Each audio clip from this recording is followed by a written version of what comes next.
తాజాగా జరిగిన నామినేషన్ పోస్టుల భర్తీ నేపథ్యంలో భాగంగా తిరుపతి ఇన్ఛార్జ్ పోస్టు ఖాళీ అవడంతో ఈ పదవి నియామకంపై తీవ్ర ఉత్కంఠ నెలకొంది. ఇప్పటి వరకు టీటీడీ ఇన్ఛార్జిగా కొనసాగిన సుగుణమ్మకు నామినేటెడ్ పదవి దక్కడంతో ఈ పదవిలో ఎవరిని నియమిస్తారా అన్న సందేహాలు వ్యక్తమవుతున్నాయి. అయితే ఈ పోస్టు నియామకానికి పలువురు సీనియర్ నాయకులు ఉన్నప్పటికీ ముందంజలో జేబీ శ్రీనివాస్, మబ్బుదేవ నారాయణ రెడ్డి, కోడూరు బాలసుబ్రహ్మణ్యం ఉన్నట్లు సమాచారం.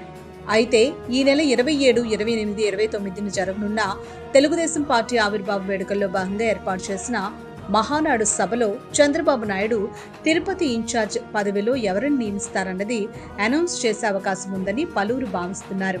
ఈ పోటీలో ప్రథమ స్థానంలో JB Srinivas young and dynamic నాయకుడిగా మంచి గుర్తింపు తెచ్చుకోవడమే కాకుండా పార్టీకి పలు సేవలను అందించారు.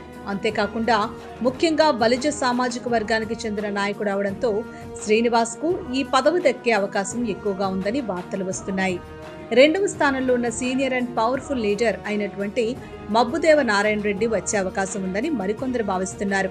ఇక మూడవ స్థానంలో ఉన్న కోడూరు బాలసుబ్రహ్మణ్యంకు సుజనా చౌదరి, నిర్మలా సీతారామన్ వంటి సీనియర్ నాయకుల మద్దతు ఎక్కువగా ఉండడంతో వీరికి ఈ పదవి ఇచ్చే అవకాశం ఉందని రాజకీయ విశ్లేషకులు భావిస్తున్నారు.